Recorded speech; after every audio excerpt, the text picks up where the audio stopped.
ಸ್ನೇಹಿತರು ನಮಸ್ಕಾರ. ನಾನು ನಿಮ್ಮ ರಾಕೇಶ್ ಆರುಂಡಿ. ನಾಳೆಯಿಂದ ಯಶ್ ಅವರ ಅಭಿಮಾನಿಗಳಿಗಂತೂ ಒಂದು ದೊಡ್ಡ ಉತ್ಸವ ಹಬ್ಬ ಅಂತ ಹೇಳಿದ್ರು ಕೂಡ ತಪ್ಪಾಗ್ಲಿಕ್ಕಿಲ್ಲ. ನೋಡಿ, ಇಡೀ ವಿಶ್ವ ವೆಯ್ಟ್ ಮಾಡ್ತಾ ಇರೋ ಸಿನಿಮಾ.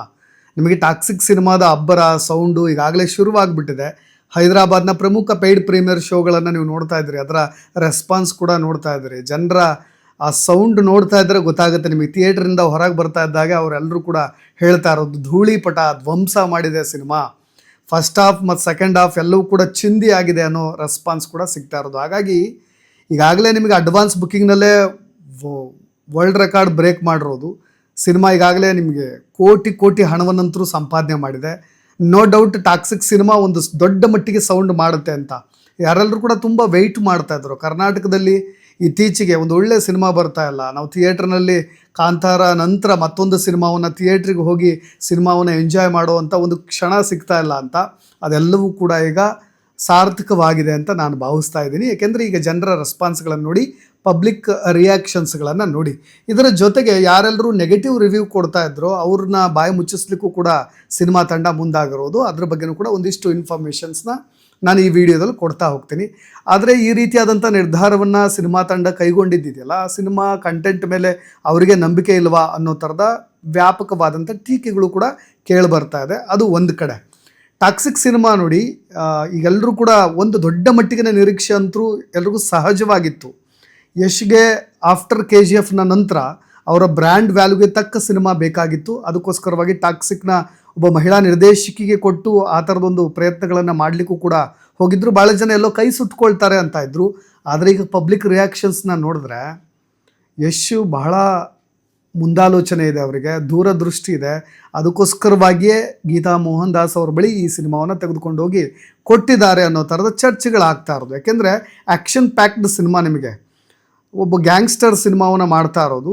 ಒಬ್ಬ ಮಹಿಳಾ ನಿರ್ದೇಶಕಿ ಇದನ್ನು ಹೇಗೆ ತೆರೆ ಮೇಲೆ ತರ್ತಾರೆ ಅಂತ ಪ್ರತಿ ಫ್ರೇಮ್ ಕೂಡ ಅದ್ಭುತವಾಗಿ ಮೂಡಿ ಬಂದಿದೆ ಅನ್ನೋ ರೆಸ್ಪಾನ್ಸ್ಗಳನ್ನು ನಾನು ಈಗಾಗಲೇ ಸೋಷಿಯಲ್ ಮೀಡಿಯಾದಲ್ಲಿ ಬರ್ತಾ ಇರ್ತಕ್ಕಂಥ ಕೆಲವೊಂದು ರೆಸ್ಪಾನ್ಸ್ಗಳನ್ನು ಇಟ್ಕೊಂಡು ರೆಫರೆನ್ಸ್ ಆಗಿ ಇಟ್ಕೊಂಡು ಮಾತನಾಡ್ತಾ ಇರೋದು. ಈಗ ನೇರವಾಗಿ ಸಿನಿಮಾದ ವಿಷಯಕ್ಕೆ ಬಂದುಬಿಡ್ತೇನೆ.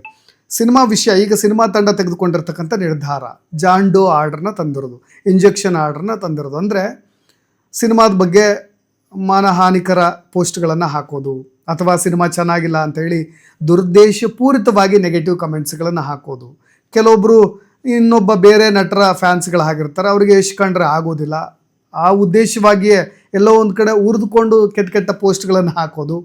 ಇವೆಲ್ಲವುಗಳನ್ನು ಕೂಡ ಕಂಟ್ರೋಲ್ ಮಾಡಲಿಕ್ಕೆ, ಅದಕ್ಕೆ ಒಂದು ಕಾನೂನಿನ ಕುಣಿಕೆಯನ್ನು ಹಾಕಲಿಕ್ಕೆ ಈಗ ಸಿನಿಮಾ ತಂಡ ಬೆಂಗಳೂರಿನ ಸಿಟಿ ಸಿವಿಲ್ ಕೋರ್ಟ್ ಮುಖಾಂತರವಾಗಿ ಜಾಂಡೋ ಆರ್ಡ್ರನ್ನ ತಂದಿದೆ. ಅಂದರೆ ಇಂಜೆಕ್ಷನ್ ಆರ್ಡರ್ ರೀತಿಯಾಗಿ ಯಾರೇ ಆಗಲಿ, ಅಂದರೆ ನಕಲಿ ಫೇಕ್ ಪೇಜಸ್ಗಳಿಂದ, ಜೊತೆಗೆ ಅನಾಮಧೇಯ ವ್ಯಕ್ತಿಗಳ ಹೆಸರಿನಲ್ಲಿರ್ತಕ್ಕಂಥ ಪೇಜ್ಗಳಿಂದ ಯಾವುದೇ ರೀತಿಯಾಗಿ ಈ ಸಿನಿಮಾದ ಬಗ್ಗೆ ಕೆಟ್ಟ ಅಪಪ್ರಚಾರವನ್ನು ಮಾಡೋ ಹಾಗಿಲ್ಲ ಅಂತ ಒಂದು ಕಡೆ ಬೇರೆ ರೀತಿಯಾದಂಥ ಚರ್ಚೆ ಆಗ್ತಾ ಇದೆ.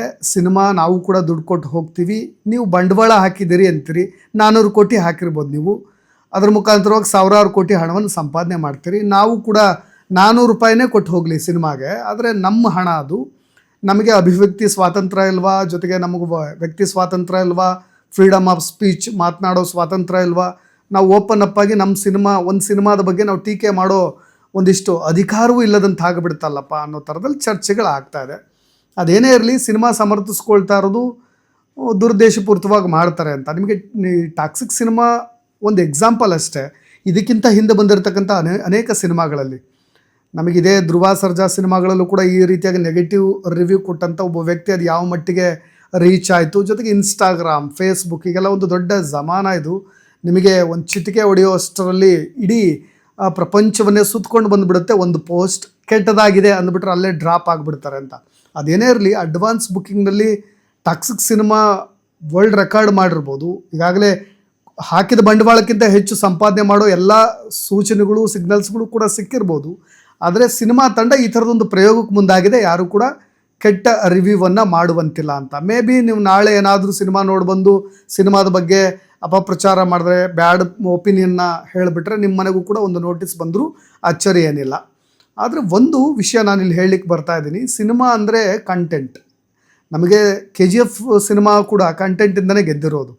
ನಿಮಗೆ ಕಂಟೆಂಟ್ ಮೇಲೆ ಹೋಪ್ ಇದ್ದರೆ ನೋ ಡೌಟ್ ನೀವು ಹೆದರೋ ಅಗತ್ಯನೇ ಇಲ್ಲ. ನೇರವಾಗಿ ಸಿಲ್ವರ್ ಸ್ಕ್ರೀನ್ ಮೇಲೆ ನಿಮ್ಮ ಸಿನಿಮಾ ತಂದು ಹಾಕ್ಬಿಡ್ಬೋದು, ಬಾಕ್ಸ್ ಆಫೀಸ್ ಕಲೆಕ್ಷನ್ ಬಾಚ್ಕೊಂಡು ಬಿಡ್ಬೋದು.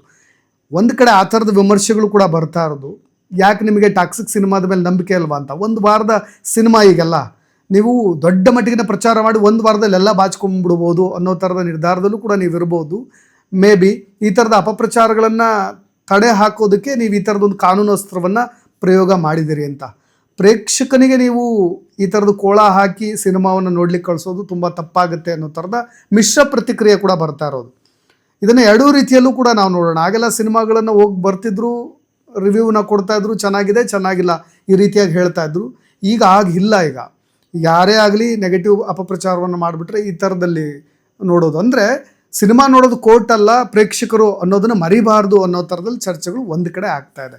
ಓಕೆ, ಈ ಸಿನಿಮಾವನ್ನು ಜನ ಹೇಗೆ ನೋಡ್ತಾರೋ ಗೊತ್ತಿಲ್ಲ. Mouth to mouth publicity important ಆಗುತ್ತೆ. ನೀವು ಎಷ್ಟೇ ಅಪಪ್ರಚಾರ ಮಾಡಿ, ಸಿನಿಮಾ ಕಂಟೆಂಟ್ ಕಿಂಗ್ ಅನ್ನೋದು ನಿಜ. ಸಿನಿಮಾ ಚೆನ್ನಾಗಿದ್ರೆ ಜನರೇ ಎತ್ಕೊಂಡು ಹೋಗಿಬಿಡ್ತಾರೆ. KGF ಸಿನಿಮಾ ಕೂಡ ಗೆದ್ದಿದ್ದು ಹಾಗೇ ಅನ್ನೋದು ಒಂದು ವಾದ.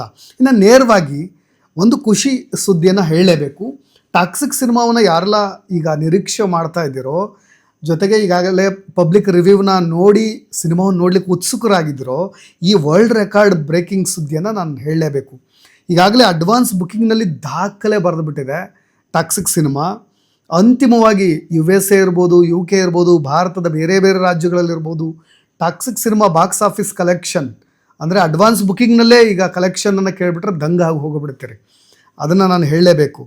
ನೋಡಿ, ನಿಮಗೆ ಬುಕ್ ಮೈ ಶೋನಲ್ಲಿ ಇಲ್ಲಿವರೆಗೂ ಅಂದರೆ ಆಗಸ್ಟ್ 25 ಈ ದಿನದ ವರದಿಯ ಪ್ರಕಾರ ಒಟ್ಟಾರೆಯಾಗಿ ನಾನು ಹೇಳ್ತಾ ಇರೋದು 6 ಲಕ್ಷಕ್ಕೂ ಹೆಚ್ಚು ಟಿಕೆಟ್ಗಳು ಮಾರಾಟವಾಗಿರೋದು. ಅಂದರೆ 6,83,000ಕ್ಕೂ ಅಧಿಕ ಟಿಕೆಟ್ಗಳು ಮಾರಾಟವಾಗಿದ್ದಾವೆ. ನಿಮಗೆ ಬುಕ್ ಮೈ ಶೋನ ಸಾರ್ವಕಾಲಿಕ ದಾಖಲೆಗಳ ಪಟ್ಟಿಯಲ್ಲಿ 7th ಪ್ಲೇಸ್ನಲ್ಲಿ ಟಾಕ್ಸಿಕ್ ಸಿನಿಮಾ ಇದೆ. ಮೊದಲ ಪ್ಲೇಸ್ನಲ್ಲಿ ಕೂಲಿ ಸಿನಿಮಾ ಕೂಡ ಇದೆ. ಜೊತೆಗೆ ನಿಮಗೆ ಬೇರೆ ಬೇರೆ ಸಿನಿಮಾಗಳ ಲಿಸ್ಟನ್ನು ಕೂಡ ಒಂದು 2-3 ಸಿನಿಮಾಗಳನ್ನು ತೆಗೆದುಕೊಳ್ತೀನಿ. ಒಟ್ಟಾರೆಯಾಗಿ ಸುಮಾರು ಅಂದರೆ ಫಸ್ಟ್ ಡೇ ಟೋಟಲ್ ಹೇಳ್ತಾ ಇದ್ದೀನಿ ನಾನು 17,780 ಶೋಗಳು ಬುಕ್ಕಿಂಗ್ನಲ್ಲಿ ದಾಖಲೆಗಳನ್ನು ಬರಿತಾ ಇರೋದು. ಇನ್ನು ನಿಮಗೆ ಕರ್ನಾಟಕದ ಮಾರುಕಟ್ಟೆ ಅಡ್ವಾನ್ಸ್ ಬುಕ್ಕಿಂಗ್ನಲ್ಲಿ ಎಷ್ಟು ಕೋಟಿ ಹಣ ಸಂಪಾದನೆ ಮಾಡಿದೆ ಅಂದರೆ, ಕರ್ನಾಟಕ 15 ಕೋಟಿಗೂ ಹೆಚ್ಚು, 15,51,00,000, ಮಹಾರಾಷ್ಟ್ರ 2,99,00,000, ಉತ್ತರ ಪ್ರದೇಶ 1,62,00,000, ಸಿಕ್ಕಿಂನಲ್ಲೂ ಕೂಡ ಧೂಳಿಪಟ ಮಾಡ್ತಾ ಇರೋದು, ಬೆಂಗಳೂರಿನಲ್ಲೇ 9,64,00,000, ಟೋಟಲ್ 59.78 ಕೋಟಿ ಹಣವನ್ನು ಪ್ರೀ ಬುಕ್ಕಿಂಗ್ ಅಂದರೆ ಅಡ್ವಾನ್ಸ್ ಬುಕ್ಕಿಂಗ್ನಲ್ಲೇ ಈಗಾಗಲೇ ಬಾಚ್ಕೊಂಡ್ಬಿಟ್ಟಿರೋದು ಸಿನಿಮಾ. ನಾನು ಅಂದ್ಕೊಳ್ತೀನಿ first day total gross collection ನೀವು ನಿರೀಕ್ಷೆಗೂ ಮಾಡಿದಂಥ ಹಣವನ್ನು ಸಂಪಾದನೆ ಮಾಡುತ್ತೆ ಅಂತ. ಇನ್ನು USA ವಿಚಾರಕ್ಕೆ ಬಂದರೆ, USA ಯಲ್ಲೇ 362 ಥಿಯೇಟ್ರ್ಗಳು ರಿಲೀಸ್ ಆಗ್ತಾಯಿದೆ, 873 ಶೋಗಳು, ಜೊತೆಗೆ 13,000ಕ್ಕೂ ಹೆಚ್ಚು ಟಿಕೆಟ್ಗಳು ಅಮೇರಿಕಾದಲ್ಲಿ ಸೇಲ್ ಆಗಿದ್ದಾವೆ. ಇನ್ನು UK ವಿಷಯಕ್ಕೆ ಬಂದರೆ 400ಕ್ಕೂ ಹೆಚ್ಚು ಸ್ಕ್ರೀನ್ಗಳಲ್ಲಿ ಸಿನಿಮಾ ರಿಲೀಸ್ ಆಗ್ತಾಯಿದೆ. ನಿಮಗೆ 400ಕ್ಕೂ ಹೆಚ್ಚು ಸ್ಕ್ರೀನ್ ಅಂದರೆ ಹುಬ್ಬೇರಿಸ್ಬೇಕು. ಯಾಕೆಂದರೆ ಕರ್ನಾಟಕದಲ್ಲೇ ನೀವು ಸಿಂಗಲ್ ಥಿಯೇಟರ್ ಸ್ಕ್ರೀನ್ಗಳನ್ನು ಮಲ್ಟಿಪ್ಲೆಕ್ಸ್ ಬಿಡಿ, ಸಿಂಗಲ್ ಥಿಯೇಟರ್ ಸ್ಕ್ರೀನ್ಗಳೇ ನೀವು 350ಕ್ಕೂ ಅಧಿಕ ಸ್ಕ್ರೀನ್ಗಳಿರ್ಬೋದು. ಮೇ ಬಿ ಒಂದು ಅಂದಾಜಿನಲ್ಲಿ ಹೇಳ್ತಾ ಇರೋದು. ಕೆಲವೊಂದು ಓಪನ್ ಇದ್ದಾವೆ, ಕೆಲವೊಂದರಲ್ಲಿ ಆ ಸಿನಿಮಾ ರಿಲೀಸ್ ಆಗಲ್ಲ, ಕೆಲವೊಂದು ಥಿಯೇಟ್ರ್ಗಳ ರೀತಿ ಇದ್ದಾವೆ, ಗೋಡೌನ್ ಮಾಡ್ಕೊಂಡ್ಬಿಟ್ಟಿದ್ದಾರೆ. ಓಕೆ, ಅದೆಲ್ಲವೂ ಪಕ್ಕಕ್ಕೆ ಇಡೋಣ. ಇನ್ನು ಆಲ್ ಟೈಮ್ ಟಾಪ್ 10 ಸಿನಿಮಾಗಳ ಹೆಸರನ್ನು ನಾನು ತೆಗೆದುಕೊಳ್ತಾ ಇದ್ದೆ. ಅದರಲ್ಲಿ ನೋಡಿ, ಟಿಕೆಟ್ಗಳು ಹೆಚ್ಚು ಟಿಕೆಟ್ ಮಾರಾಟವಾದಂಥ ಸಿನಿಮಾ ಫಸ್ಟ್ ಪ್ಲೇಸ್ ಕೂಲಿ ಇದೆ, ಸೆಕೆಂಡ್ ಪ್ಲೇಸ್ ಲಿಯೋ ಇದೆ, ಥರ್ಡ್ ಪ್ಲೇಸಲ್ಲಿ ಪುಷ್ಪ 2 ಸಿನಿಮಾ ಇದೆ, 7th ಪ್ಲೇಸ್ನಲ್ಲಿ ಟಾಕ್ಸಿಕ್ ಸಿನಿಮಾ ಇದೆ. ಇನ್ನು ಓವರಾಲ್ ನಾನು ಅಂತಿಮವಾಗಿ ಹೇಳೋದ, ಟಾಕ್ಸಿಕ್ ಈಗಾಗಲೇ ಬುಕ್ ಮೈ ಶೋದಲ್ಲೂ ಕೂಡ ಆಲ್ ಟೈಮ್ ಟಾಪ್ 10ಗಳಲ್ಲಿ 7th ಪ್ಲೇಸ್ ಅಂತ ಹೇಳಿದ್ನಲ್ವಾ.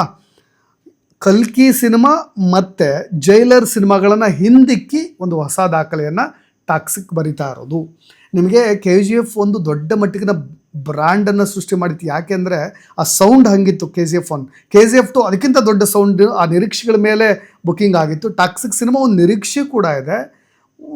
ಯಶ್ ಅವರ ಅಭಿಮಾನಿಗಳು, ಜೊತೆಗೆ ಯಶ್ ಸಂಪಾದಿಸಿರ್ತಕ್ಕಂಥ ಎಲ್ಲ ರಾಜ್ಯಗಳಲ್ಲೂ ಕೂಡ ಅವರ ಫ್ಯಾನ್ಸ್ ಫಾಲೋವರ್ಸ್ಗಳೆಲ್ಲರೂ ಕೂಡ ಈಗ ಬುಕ್ಕಿಂಗ್ ಮುಖಾಂತರವಾಗಿ ಈ ಒಂದು ರೆಕಾರ್ಡ್ಗೆ ತಂದು ನಿಲ್ಲಿಸಿರೋದು.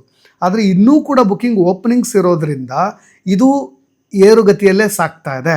ಈಗ ಪೇಯ್ಡ್ ಪ್ರೀಮಿಯರ್ ಶೋಗಳಲ್ಲಿ ಜನರು ಸಿನಿಮಾ ನೋಡ್ಕೊಂಡು ಬಂದು ಅಲ್ಲಿ ರೆಸ್ಪಾನ್ಸ್ ಮಾಡ್ತಾ ಇರೋದು ನೋಡ್ಕೊಂಡು ಬಂದು ಇದರ ಸಂಖ್ಯೆ ಕೂಡ ಹೆಚ್ಚಳವಾಗ್ತಕ್ಕಂಥ ಸಾಧ್ಯತೆಗಳಿರೋದು. ಇದು ಯಶ್ ಮಾಡ್ತಾ ಇರ್ತಕ್ಕಂಥ ದೊಡ್ಡ ಮಟ್ಟಿಗಿನ ಸೌಂಡ್. ಇವತ್ತು ಆ್ಯಕ್ಚುಲಾಗಿ ಇದೇ ಯಶ್ ಅವರು ಧರ್ಮಸ್ಥಳಕ್ಕೆ ಭೇಟಿ ಕೊಟ್ಟು ಟೆಂಪಲ್ ರನ್ ಕೂಡ ಮಾಡ್ತಾ ಇದ್ದಾರೆ. ಎಲ್ಲರನ್ನೂ ಕೂಡ ದೇವಸ್ಥಾನಗಳನ್ನು ಭೇಟಿಯಾಗಿ ದೇವರ ದರ್ಶನವನ್ನು ಪಡೀತಾ, ಜೊತೆಗೆ ಉಜಿರೆಯ ಸೂರ್ಯ ದೇವಾಲಯಕ್ಕೂ ಕೂಡ ಭೇಟಿಯಾಗಿ ಒಂದಿಷ್ಟು ದೇವರ ಕೃಪೆ ಕೂಡ ಅವರ ಮೇಲೆ ಇರಬೇಕು ಅನ್ನೋ ಉದ್ದೇಶವಾಗಿ ಸಿನಿಮಾ ತಂಡ KVN ಪ್ರೊಡಕ್ಷನ್ ಆಗಿರ್ಬೋದು, ಅವರ ನಿರ್ಮಾಪಕರಾಗಿರ್ಬೋದು, ಜೊತೆಗೆ ಯಶ್ ಕೂಡ ಆಗಿರ್ಬೋದು, ಇಡೀ ಸಿನಿಮಾ ಟೀಮ್ ಈಗಾಗಲೇ ಹೋಗಿ ದೇವರ ದರ್ಶನವನ್ನು ಕೂಡ ಮಾಡ್ತಾ, ಜೊತೆಗೆ ಧರ್ಮಸ್ಥಳದ ವೀರೇಂದ್ರ ಹೆಗಡೆ ಅವ್ರನ್ನೂ ಕೂಡ ಭೇಟಿಯಾಗಿ ಅವರ ಆಶೀರ್ವಾದವನ್ನು ಕೂಡ ಪಡೆಯೋ ಕೆಲಸವನ್ನು ಕೂಡ ಮಾಡಿದ್ದಾರೆ. ಇನ್ನು ನಾಳೆಯಿಂದ ಈ ಸಿನಿಮಾ ಮಾರ್ನಿಂಗ್ 6 ಗಂಟೆಯಿಂದಲೇ ಶೋ ಶುರುವಾಗ್ತಾ ಇದೆ. ಫಸ್ಟ್ ಶೋ ನಂತರ ಜನರ ರೆಸ್ಪಾನ್ಸ್ ನೋಡಿಕೊಂಡು ಪ್ರತಿಯೊಬ್ಬರು ಕೂಡ ಸಿನಿಮಾವನ್ನು ನೋಡ್ಲಿಕ್ಕೆ ಹೋಗ್ತಾ ಇದ್ದಾರೆ. ಇನ್ನು ಸಿನಿಮಾ ನಿಮಗೆಲ್ರಿಗೂ ಕೂಡ ಗೊತ್ತೇ ಇದೆ, ಯಾರೆಲ್ಲ ಆ್ಯಕ್ಟ್ ಮಾಡ್ತಾ ಇದ್ದಾರೆ, ಏನೆಲ್ಲ ಕಥೆ ಇರ್ಬೋದು, ರಾಯನ ಪಾತ್ರ ಇರ್ಬೋದು, ಟಿಕೆಟ್ ಪಾತ್ರ ಇರ್ಬೋದು, ತಂದೆಯ ಪಾತ್ರದಲ್ಲಿ ರಾಯ ಆ್ಯಕ್ಟ್ ಮಾಡಿದ್ರೆ ಮಗನ ಪಾತ್ರದಲ್ಲಿ ಟಿಕೆಟ್ ಪಾತ್ರ, ಜೊತೆಗೆ ಇವರಿಬ್ಬರ ನಡುವಿನ ದೊಡ್ಡ ಮಟ್ಟಿಗಿನ ಸಂಘರ್ಷ ಅಂತ. ಇದಕ್ಕಿಂತ ಮುಂಚೆ ನಾನು ಇದರ ಕಥೆಯ ಒಂದು ಸ್ವಲ್ಪ ಹೇಳೆ ಅಂದಾಜು ಹೀಗಿರಬಹುದು ಅಂತ. ಸ್ವಂತ ಸಿಸ್ಟರ್ ಪಾತ್ರದಲ್ಲಿ, ಗಂಗಾ ಪಾತ್ರದಲ್ಲಿ ನಯನತಾರ ಆ್ಯಕ್ಟ್ ಮಾಡ್ತಾ ಇದ್ದಾರೆ. ನಿಮಗೆ ಗೋವಾದಲ್ಲಿ ನಡೀತಕ್ಕಂಥ ಒಂದು ಕತೆ, ಆ ಕಥೆಯ ಎಳೆ ಏನಿರ್ಬೋದು ಅಂತ. ನಿಮಗೆ ಗಂಗಾ ಪಾತ್ರದಲ್ಲಿ ಆ್ಯಕ್ಟ್ ಮಾಡ್ತಾ ಇರ್ತಕ್ಕಂಥ ನಯನತಾರ ಇಲ್ಲಿ ಯಶ್ನ ಕಂಟ್ರೋಲ್ ಮಾಡ್ಬೋದು. ಅಂದರೆ ರಾಯ ಪಾತ್ರದಲ್ಲಿ ಆ್ಯಕ್ಟ್ ಮಾಡ್ತಾ ಇರ್ತಕ್ಕಂಥ ರಾಕಿಂಗ್ ಸ್ಟಾರ್ ಯಶ್ನ ಕಂಟ್ರೋಲ್ ಮಾಡ್ಬೋದು. ಯಾಕೆಂದರೆ ಕಿಯಾರಾ ಅಡ್ವಾಣಿ ಜೊತೆಗೆ ಪ್ರೀತಿ ಶುರುವಾದಾಗ ಎಲ್ಲೋ ಒಂದು ಕಡೆ ಗಂಗಾ ಆಕೆಗೆ ಇಷ್ಟ ಇರೋದಿಲ್ಲ. ಕೆಲವೊಂದು ಸಾಂಗ್ಸ್ಗಳಲ್ಲಿ ನೀವು ಸೂಕ್ಷ್ಮ ಗಮನಿಸ್ತಾ ಇದ್ದರೆ ನಿಮಗೆ ಕಿಯಾರಾ ಜೊತೆಗೆ ಹೋಗೋದನ್ನು, ನಾಡಿಯಾ ಪಾತ್ರದಲ್ಲಿ ಆ್ಯಕ್ಟ್ ಮಾಡಿರ್ತಕ್ಕಂಥ ಕಿಯಾರಾ ಜೊತೆ ಹೋಗೋದನ್ನು ಅವಾಯ್ಡ್ ಮಾಡ್ತಾ ಇರ್ತಕ್ಕಂಥ ಗಂಗಾ ಪಾತ್ರ ನಯನತಾರ ಅವರು, ಅದನ್ನೆಲ್ಲವನ್ನು ಕೂಡ ಸೂಕ್ಷ್ಮವಾಗಿ ನೋಡಿದ್ರೆ ಎಲ್ಲೋ ಒಂದು ಕಡೆ ಗಂಗಾ ಮಾತನ್ನು ಈತ ಮುರಿಯೋದಿಲ್ಲ ಅನ್ನೋ ಥರದಲ್ಲಿ ಈ ಸಿನಿಮಾ ಇರ್ಬೋದು. ಮೇ ಬಿ ಚಿಕ್ಕ ವಯಸ್ಸಿನಲ್ಲೂ ಕೂಡ ಯಶ್ನ ಒಂದು ಬಾಲ್ಯದ ಒಂದು ರೋಲ್ ಕೂಡ, ಅಂದರೆ ಆ ಥರದ್ದು ಒಂದು ಸಿನಿಮಾದಲ್ಲಿ ಒಂದು ಅಧ್ಯಾಯ ಅದು ಕೂಡ ಬರುತ್ತೆ ಅನ್ನೋ ಥರದಲ್ಲಿ. ಯಾಕೆ ಒಂದು ಶವ ಪೆಟ್ಟಿಗೆಯಲ್ಲಿ ಇರ್ತಕ್ಕಂಥ ಒಂದು ಸರವನ್ನು ತೆಗೆದುಕೊಂಡು ಬಂದು ಕೊಡ್ತಕ್ಕಂಥ ಒಂದು ಬಾಲ್ಯದ ಒಂದು ರೋಲ್ ಕೂಡ ಇದೆ, ಅದು ಆ ಭಾಗವೂ ಕೂಡ ಇದೆ ಅನ್ನೋ ಥರದಲ್ಲಿ ಚರ್ಚೆಗಳು ಕೂಡ ಆಗ್ತಾ ಇದೆ. ಇದಿಷ್ಟು ಓವರಾಲ್ ಸಿನಿಮಾ. ಇನ್ನು ನಿಮಗೆ ರುಕ್ಮಿಣಿ ವಸಂತ ಕೂಡ ಯಶ್ ಇನ್ನೊಂದು ಲವ್ ಸ್ಟೋರಿ ಇರಬಹುದು ಅನ್ನೋ ಥರದಲ್ಲೂ ಕೂಡ ಚರ್ಚೆಗಳಾಗ್ತಾ ಇದೆ. ಇವೆಲ್ಲವೂ ಕೂಡ ಸಿನಿಮಾದ ಒಂದು ಎಳೆ ಅಷ್ಟೇ. ಅದರ ಅಂತಿಮವಾಗಿ ನೀವು ಸಿನಿಮಾವನ್ನೇ ನೋಡಬೇಕು, ಏನೆಲ್ಲ ಇರಬಹುದು ಈ ಸಿನಿಮಾದಲ್ಲಿ. ಇನ್ನೂ ಕೂಡ ನಾವು ಏನೆಲ್ಲ ಇಮ್ಯಾಜಿನ್ಸ್ಗಳಿದೆ, ಈ ಒಂದು 21st ಸೆಂಚುರಿ ಜೆನ್ಸಿ ಯುಗದ ಏನೆಲ್ಲ ಗೊಂದಲಗಳಿದೆ, ಯುವಕರ ಕನ್ಫ್ಯೂಷನ್ಸ್ಗಳಿದೆ, ಅವರ ಒಂದಿಷ್ಟು ಸಂಘರ್ಷಗಳು, ಅವರ ಆಲೋಚನೆಗಳು, ಅವರು ಎದುರಿಸ್ತಾ ಇರ್ತಕ್ಕಂಥ ಸವಾಲುಗಳು, ಇದರ ಆಧಾರದ ಮೇಲೆ ಸಿನಿಮಾ ಮಾಡಿದ್ದೀವಿ ಅಂತ ಎಷ್ಟು ಕಂಪ್ಲೀಟಾಗಿ ಹೇಳಿರೋದ್ರಿಂದ ಈ ಸಿನಿಮಾ ಈಗಿನ ಯುವಕರಿಗೆ 18+ನವ್ರಿಗೆ, 18 ಬಿಲೋ 18 ನೀವು ಸಿನಿಮಾ ನಿಮಗಲ್ಲ ಅನ್ನೋ ಥರದಲ್ಲ ಅವರೇ ಮೊದಲೇ ಹೇಳ್ಬಿಟ್ಟಿದ್ದಾರೆ.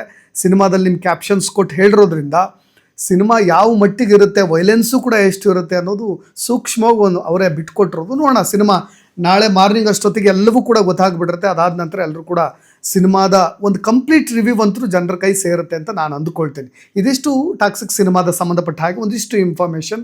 ಮುಂದಿನ ವೀಡಿಯೋದಲ್ಲಿ ಮತ್ತೆ ಸಿಗೋಣ. ನಾನು ನಿಮ್ಮ ರಾಕೇಶ್ ಆರುಂಡಿ. ಈ ವಿಡಿಯೋಗೆ ಸಂಬಂಧಪಟ್ಟಾಗ ನಿಮ್ಮ ಕಮೆಂಟ್ಸ್ ಕೂಡ ಇಂಪಾರ್ಟೆಂಟ್ ಆಗುತ್ತೆ, ಅದನ್ನು ಕೂಡ ತಿಳಿಸ್ಬೋದು ಅಂತ ಹೇಳ್ತಾ ಧನ್ಯವಾದ.